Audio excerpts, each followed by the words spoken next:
इस वीडियो में हम बात करेंगे रमन महर्षि के ऊपर। आपने अक्सर उनका जो है नाम सुना होगा। स्पिरिचुअलिटी जो स्पिरिचुअल लीडर्स हैं उनमें जो है उनका नाम आता है। अभी तो फ़िलहाल वो नहीं हैं, वो नहीं रहे इस दुनिया में। पर आज भी जो उनकी टीचिंग है वो आज भी काफ़ी ज़्यादा जो प्रेवलेंट है। बहुत सारे लोग आज भी उनको एक बहुत बड़ा स्पिरिचुअल लीडर, बहुत बड़ा स्पिरिचुअल टीचर की तरह जो है मानते हैं। उनकी आइडियोलॉजी को, उनकी टीचिंग्स को बहुत ज़्यादा जो है प्रैक्टिकल माना जाता है। उनके जो डिसाइपल्स हैं वो ऐसा मानते हैं कि जो उनकी फ़िलॉसफ़ी है, जो उनकी आइडियोलॉजी है, उस उससे उनकी लाइफ़ में जो है प्रॉब्लम्स हैं वो ख़त्म हो गई हैं। प्रॉब्लम्स कम हो गई हैं और उनकी लाइफ़ में जो हैप्पीनेस है वो बढ़ गई है। तो इस वीडियो में हम वही जानने का ट्राई करेंगे कि क्या उनकी जो फ़िलॉसफ़ी है, उनकी जो आइडियोलॉजी थी, वो सही में प्रैक्टिकल है? क्या जब हम उसको अपनी रियल लाइफ़ में उसको क्या हम इम्प्लीमेंट कर भी सकते हैं क्या? क्या उनकी बातें जो हैं वो लॉजिकल हैं? इस वीडियो में हम उसी के बारे में जानने की ट्राई करेंगे। एंड सबसे पहले हम देखते हैं कि उनकी जो रमन महर्षि की जो आइडियोलॉजी है उसका आधार क्या है। वो जो सफ़रिंग है, जो हमारी लाइफ में जो प्रॉब्लम होती है, उसका कारण क्या बताते हैं। तो देखिए, वो भी बाकी स्पिरिचुअल लीडर्स की तरह ही हैं। मतलब वो भी जो बाकी, जैसे बाकी आप देखते हैं आज के टाइम में भी जो स्पिरिचुअल लीडर्स होते हैं, स्पिरिचुअल गुरुस होते हैं, वो जिन कारणों को, हमारे दुखों को जो है, क्या जो कारण बताते हैं, वही रमन महर्षि भी बताते थे। रमन महर्षि का मानना था कि हमारी जो ईगो है, राइट? ईगो किसको बोलते थे? ईगो बोलते थे कि हमारी जो फेक जो आइडेंटिटी है, हमारी जो क्या बोलते हैं उसको, जो हमारी जो अटैचमेंट हुई है बॉडी से, माइंड से, उससे हमारी जो है ईगो पैदा हो गई है। ये ईगो एक इल्यूजन है, उनका ये मानना था। वो मानते थे कि जब तक हमारी लाइफ में ईगो रहेगी, हमारी लाइफ में प्रॉब्लम्स भी रहेंगी और हमारी ईगो है वही हमारी लाइफ में जो प्रॉब्लम्स हैं, हमारी लाइफ में जो सफरिंग है, उसका रूट कॉज है। अगर हमारी लाइफ में ईगो ख़त्म हो जाएगी तो हमारी लाइफ में जो प्रॉब्लम्स हैं, जो सफरिंग है, जो पेन है, वो भी ख़त्म हो जाएगा। तो ईगो को ख़त्म करने का क्या टेक्निक बताते हैं? Self knowledge. कि आप सेल्फ नॉलेज रखिए, खुद को जानने का ट्राई करिए, खुद को जानिए।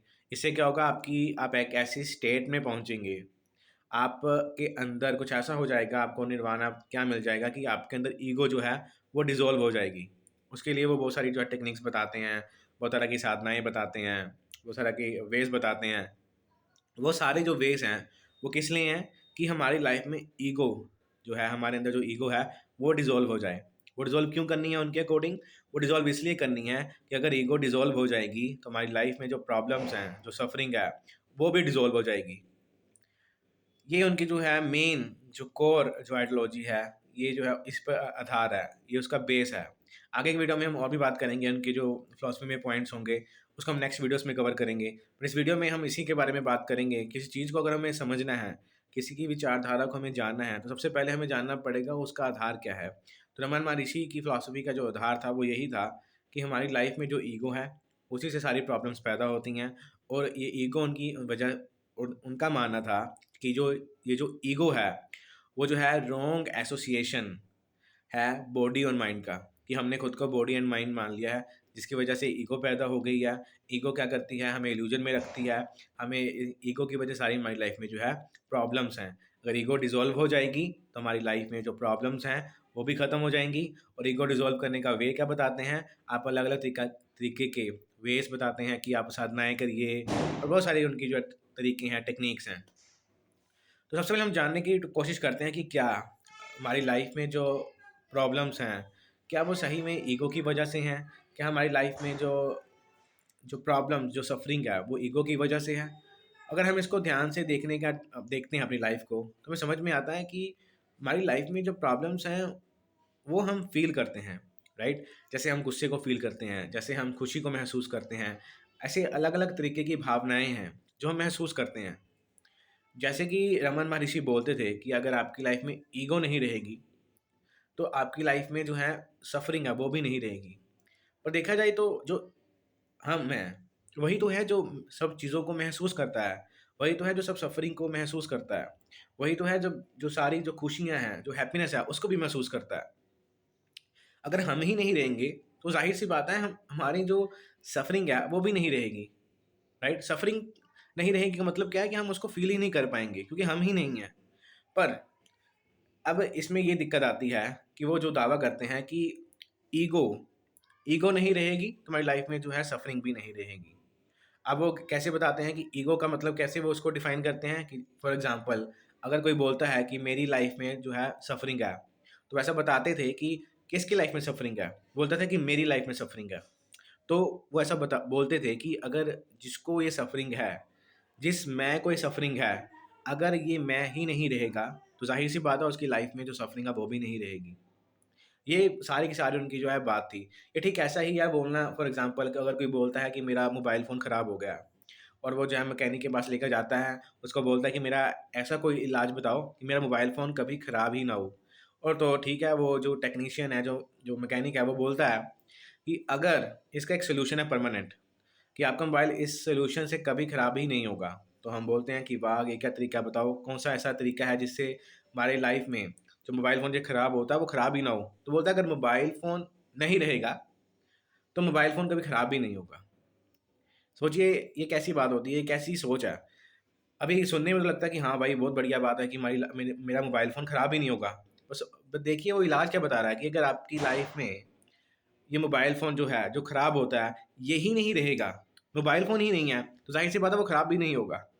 यही जो है रमन महर्षि की जो है सोच थी कि अगर आपकी लाइफ़ में जो सफ़रिंग को महसूस करता है, अगर वो ही नहीं रहेगा, अगर वो सफ़रिंग जो सफ़रर है, वो ही नहीं रहेगा, तो उसको सफ़रिंग भी नहीं होगी। ये सारी की सारी उनकी जो है विचारधारा है, यही सारी की सारी उनकी जो है सोच है, कि अगर हम जो है ईगो को ख़त्म कर दें, अगर हम जो है जिसको दर्द महसूस होता है, उसको ही ख़त्म कर दें, तो हमारी लाइफ़ में दर्द भी नहीं बचेगा। तो उनसे पूछा जाना चाहिए था, मुझे नहीं पता कि उनके डिसाइपल्स ने कभी उनको ये पूछा या नहीं पूछा कि अगर आपको दर्द ही नहीं महसूस होता है, तो क्या आपको फिर खुशी महसूस होती है? क्या अगर आपको कोई आपके साथ कुछ अच्छा बिहेव करता है, अगर आपके साथ कोई बुरा बिहेव करता है, तो क्या आपको फिर फ़ील नहीं होता है? ये बहुत सारे क्वेश्चन रेज़ होते हैं कि अगर मान लेते हैं कि अगर जो डिसाइपल होंगे उनके, ये तो ज़ाहिर-सी बात है उनकी बात को सही मानते होंगे। तो ये भी बात है कि वो उनकी जो ये सोच है, उसको अपनी ज़िंदगी में अप्लाई भी करते होंगे। तो इसका मतलब ये भी हुआ कि अगर उनके साथ कोई अच्छा बिहेव करता है, तो उनको अच्छा भी फ़ील नहीं होता होगा। अगर उनके साथ कोई बुरा बिहेव करता है, तो उनके साथ उनको बुरा भी जो है फ़ील नहीं होता होगा। क्यों? क्योंकि उनकी लाइफ़ में तो ईगो ही नहीं है ना। और उनकी लाइफ में ईगो ही नहीं है, तो ज़ाहिर-सी बात है, जैसे रमन महर्षि बोलते हैं कि उनको जो है कुछ फ़ील ही नहीं होता होगा, नहीं अच्छा फ़ील होता होगा, ना ही उनको बुरा फ़ील होता होगा। ये सारी की सारी जो है उनकी जो है आइडियोलॉजी है। हम इसको देख सकते हैं कि हमारी लाइफ में हम जो होते हैं, राइट? जो लिविंग बीइंग होता है, राइट? जो कॉन्शियस है, जो लिविंग है, वो अलग-अलग तरह की चीज़ों को महसूस करता है। जैसे कि मोबाइल फ़ोन है, ये फ़ील नहीं करता। अगर मैं मोबाइल फ़ोन को गाली दूँ, अगर मोबाइल फ़ोन को मैं पटक के फेंक दूँ, तोड़ दूँ इसको, ये खराब हो जाए, इसको कुछ फ़ील नहीं होगा। मोबाइल फ़ोन को कुछ भी फ़ील नहीं होता है। फ़ील किसको होगा? ये फ़ील भाई मेरे को होगा क्योंकि मेरा मोबाइल फ़ोन है। अगर ये खराब हो गया तो मेरे को दिक्कत होगी, राइट? अगर मेरे मुझे अच्छा जो है मेरे साथ जो एक्सपीरियंस होंगे, अगर मेरे साथ कोई बुरा बिहेव करेगा, कोई अच्छा बिहेव करेगा, तो मुझे उस अकॉर्डिंग जो है मेरे अंदर जो है इमोशंस जो है पैदा होंगे। किसी अनकॉन्शियस चीज़ के अंदर, जैसे कि हम देखते हैं कि कोई पत्थर है, स्टोन है, उसको जितना मर्ज़ी मार लें, तोड़ दें, उसको उसको फेंक दें, उसे कुल्हाड़ी से मारें, उसको उसके साथ जो मर्ज़ी करें, उसको कभी भी फीलिंग्स नहीं होंगी, उसको कभी भी इमोशंस महसूस नहीं होंगे। ऐसा क्यों है? ऐसा थोड़ी है कि उसने अपनी ईगो को ख़त्म कर दिया है। उसने इसलिए है क्योंकि वो अनकॉन्शियस है। उसके अंदर जो महसूस करने की कैपेबिलिटी है, वो नहीं है क्योंकि वो कॉन्शियस ही नहीं है।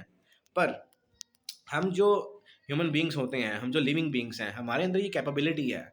हम महसूस कर सकते हैं, हम फ़ील करते हैं। हमें कोई अच्छा अगर हमारे साथ कुछ हमें हमारी डिज़ायर के अकॉर्डिंग हमारे साथ कोई चीज़ होती है, तो हमें अच्छा फ़ील होता है। अगर हमारे साथ कोई डिज़ायर के अकॉर्डिंग हमारे साथ कोई बुरा बिहेव करता है, कुछ ऐसा होता है जो कि हम नहीं चाहते हैं, तो हमें बुरा भी महसूस होता है। ये इसलिए नहीं होता है कि हमारे अंदर कोई जो है ईगो ने कोई गलत एसोसिएशन फ़ॉर्म कर लिया है बॉडी के साथ, माइंड के साथ। हम जो है खुद को बॉडी मानते हैं, हम खुद को जो है माइंड मानते हैं, इसलिए हमारे साथ ऐसा हो रहा है। ये ऐसा नहीं है। हमारी लाइफ में ईगो जो होती है, ईगो का बेसिकली मतलब होता है खुद के होने का एहसास। ये क्या करते हैं, ईगो की डेफिनेशन को भी बार-बार बदलते रहते हैं। वही जैसे कि रमन महर्षि ने बताया था कि ईगो जो है एसोसिएशन है रॉन्ग कि बॉडी एंड माइंड का, जिसकी वजह से ईगो जो पैदा हो गई है। ईगो जो है एक इल्यूज़न है, जबकि ऐसा नहीं है। हम साइकोलॉजी को जो कोई पढ़ता होगा, समझता होगा, वो जानता है कि ईगो जो होती है वो खुद का एहसास जो हम महसूस करते हैं कि हमारे होने का एक एहसास है, उसका नाम ईगो होता है। अगर किसी की लाइफ में ईगो ही नहीं है, उसके अंदर अपने होने का एहसास ही नहीं है, तो वो क्या लिविंग बीइंग है, वो कैसे लिविंग बीइंग रहा, राइट? अगर आप कुछ जो है आपके अंदर एहसास है अपने होने का, ये तो आपको लिविंग बीइंग बनाता है। और ये कहीं किसी भी तरीके से आपकी प्रॉब्लम्स का कारण नहीं है। ये तो आप कुछ अच्छा महसूस कौन करेगा? अगर आपके साथ कुछ अच्छा होगा तो आप ही तो महसूस करोगे। मान लेते हैं कि अगर आपको भूख लगती है, तो आपकी भूख आपके कपड़े महसूस थोड़ी करेंगे, वो कौन महसूस करेगा? वो आप ही तो महसूस करोगे। अगर आपके साथ कोई बुरा बिहेव करता है, अगर आपकी कोई डिज़ायर पूरी नहीं होती हैं या पूरी हो जाती हैं, तो खुशी किसको मिलेगी? खुशी आपको चप्पल को थोड़ी मिलेगी। खुशी किसको मिलेगी? खुशी मिलेगी आपको। क्यों? क्योंकि आपकी वो डिज़ायर थी। आप कॉन्शियस हैं, आप फ़ील करते हैं। ये आपकी इसकी वजह से नहीं है कि आपने कोई एसोसिएशन बना ली है बॉडी के साथ, माइंड के साथ, जिसको फिर आप ठीक करने बैठोगे, साधनाएँ करके खुद को जानने की कोशिश करते रहोगे कि मैं एक दिन खुद को जान लूँगा और फिर मुझे कुछ फ़र्क पड़ना बंद हो जाएगा। ये होता क्या है कि जो स्पिरिचुअल गुरु हैं, ये स्पिरिचुअलिटी के नाम पर हमें नंब बनाते हैं। हमें ऐसा दावा करते हैं कि हमें कुछ महसूस होना ही बंद हो जाएगा और यही इनका सॉल्यूशन होता है। अगर कोई कोई सोचेगा तो ये भी समझेगा कि अगर हमें कुछ महसूस ही नहीं होगा, अगर हम नंब ही हो जाएँगे, तो हमारे जीने का मतलब क्या है? इसका मतलब ये होगा कि अगर आपके साथ कुछ अच्छा बिहेव करेगा, अगर आपको कुछ अच्छा खुशी देगी, तो आपको वो खुशी मिलनी भी बंद हो जाएगी। आपकी लाइफ़ में खुशियाँ भी नहीं रहेंगी, राइट? तो फिर ना खुशियाँ हैं, ना दुःख हैं, ना कुछ इमोशंस हैं आपके अंदर, ना कुछ एहसास हैं, तो जीने का लाइफ़ का मतलब क्या बचेगा फिर? तो फिर लिविंग बीइंग में और नॉन लिविंग बीइंग में डिफ़रेंस क्या रहेगा? ये बहुत सारी जो है उनकी फ़िलॉसफ़ी में दिक्कत है। मुझे उम्मीद है कि आपको समझ आई होगी। अगर कोई ऐसा जिसको ऐसा लगता है कि नहीं, उनकी फ़िलॉसफ़ी में बहुत सारी जो प्रैक्टिकल बातें हैं, नहीं कि मैंने कुछ गलत बोला है कि उनकी लाइफ़ में अभी ईगो ख़त्म हो चुकी है। कोई उनका डिसाइपल है जिन्होंने जो है रमन महर्षि की बातें सुनी हैं और उनको ऐसा लगता है कि उन्होंने अपनी लाइफ़ में ईगो को ख़त्म कर दिया है। अब उनको कुछ बुरा करो, उनके साथ कुछ बुरा होता है तो उनको बुरा महसूस नहीं होता है। उनके साथ कोई अच्छा करे, उन्हें उन्हें अच्छा भी महसूस नहीं होगा मतलब। तो वो कमेंट सेक्शन में ज़रूर बताएँ अपना एक्सपीरियंस कि क्या अब उनकी जो ईगो है, रमन महर्षि की टीचिंग को फ़ॉलो करके वो ख़त्म हो गई है? क्या अब उनको कुछ बुरा नहीं लगता? क्या अभी उनको कुछ अच्छा भी नहीं लगता होगा मतलब? तो ये सब जो है, अगर आपको अपना एक्सपीरियंस शेयर करना है तो आप कमेंट सेक्शन में ज़रूर बताइएगा। और मेरा टेलीग्राम चैनल है जो मैंने यूट्यूब चैनल के बायो में लिखा है, तो आप उसको भी जो है जॉइन कर सकते हैं। Thank you.